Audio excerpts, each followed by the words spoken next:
जनाब वाला, ये वही वजीरी हैं कि जब पाकिस्तान की फौज ने आजाद कश्मीर में जाने से इनकार किया था तो ये लश्कर लेके गए, और आज जो आजाद कश्मीर आपके पास है इन्होंने आजाद करवाया था। ये पाकिस्तानी फौज का तोहफा नहीं है, ये उन कबायली लश्करों का तोहफा है जिन्होंने वतन अजीज की आजादी के 6 माह बाद भी अपने खून का नजराना पेश किया। जनाब वाला, सैकड़ों और हजारों अरब, बल्कि tens of thousands of billions of rupees and dollars जो है हमने पिछले 58 साल पे दफाई बजट पे खर्च किए। और दास्तान क्या है? 48, 65, 71, 84 और 99। कोई आजाद कमीशन जो है इस मुल्क के नुमाइंदों का अगर बैठा दें और इन 5 जंगों की इंक्वायरी करवाएं तो किसी भी शख्स में एक रत्ती भर भी जो सेल्फ रिस्पेक्ट होगा तो उसका सर जो है झुक जाएगा। लेकिन आज भी ये पूरी इंप्यूनिटी के साथ अपना सीना चौड़ा करके डिफेंस बजट को क्लेम कर रहे हैं और मांग रहे हैं कौम से। कौम की हड्डियों से गोश्त तक जो है इन्होंने निचोड़ लिया है और उतार लिया है। कौम एब्जेक्ट पॉवर्टी में रह रही है, कौम जाहिल है, मुफलिस है, गरीब है, पानी का पीने का पानी नहीं मिलता, अगर पीती है तो उसको गैस्ट्रोएंटाइटिस होता है, उसको हाइपेटाइटिस ए और बी और सी होता है। आज वजीर तालीम जो वफाकी वजीर तालीम है उन्होंने एजुकेशन के मुताल्लिक आज से 2 हफ्ते पहले कहा कि सिर्फ पंजाब में 20,000 ऐसे स्कूल हैं जिनकी ना दीवारें हैं, ना उनमें लैट्रिन्स हैं और ना उनमें बुनियादी सहूलियात हैं बच्चों के लिए। और उन्होंने कहा कि जो एजुकेशन इस वक्त हम बिस्मिल्लाहिर्रहमानिर्रहीम, इय्याका नअबुदु व इय्याका नस्तईन।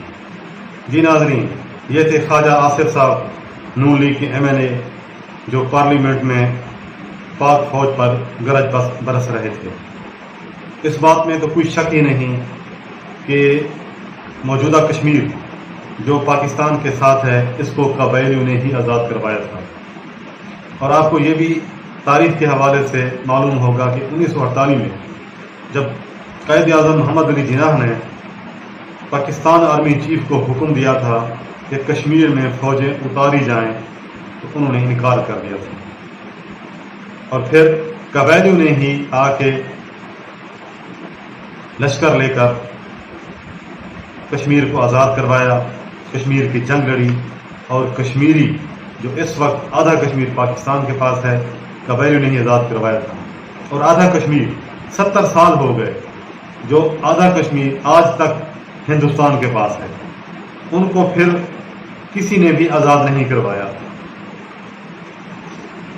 ताहम यह बात आपको समझना होगी कि मजबूत दिफा के लिए मजबूत फौज की हर मुल्क को जरूरत होती है, और ख़ास तौर पर ऐसे ममालिक जिनकी जोग्राफियाई हदूद इतनी तवील हों कि खित्ते के दूसरे ममालिक हर वक्त आपका वजूद ख़त्म करने के दर पे हों।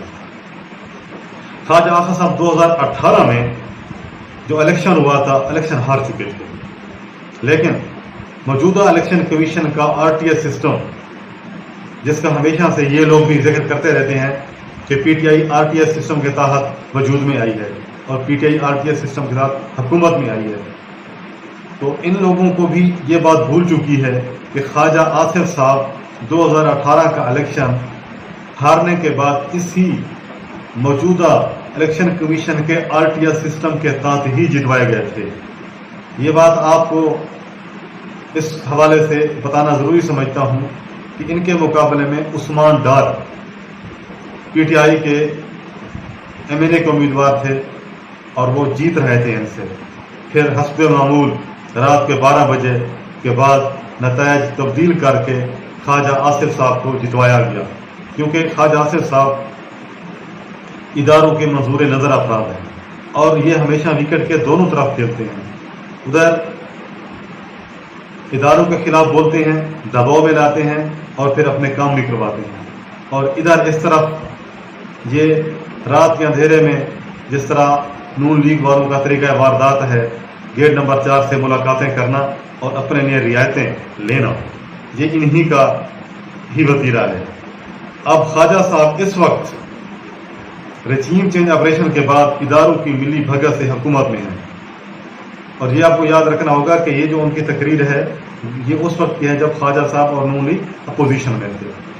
अब इन इदारों से इस तरह की अब इनसे ख्वाजा साहब से इस तरह की तकरीरें आपको सुनने में अब नहीं मिलेंगी, ना ये अब इस तरह की तकरीरें करते हैं, बल्कि अब ये इदारों की तौकीर की बात करते हैं। और हम भी चाहते हैं, पीटीआई के लोग, इमरान खान भी चाहता है कि हमारे इदारों की तौकीर होनी चाहिए। और इदारों की तौकीर इदारों के अपने रवैयों और इदारों के अपने फैसलों से बनती है। अवाम भी इदारों के रवैयों को, फैसलों को और उनके अमूर को देखकर ही राय कायम करते हैं। आज तक के लिए इतना ही काफी। आप तमाम दोस्तों से गुजारिश है कि पब्लिक पॉलिटिक्स चैनल को जरूर सब्सक्राइब कर दें और अगली वीडियो तक के लिए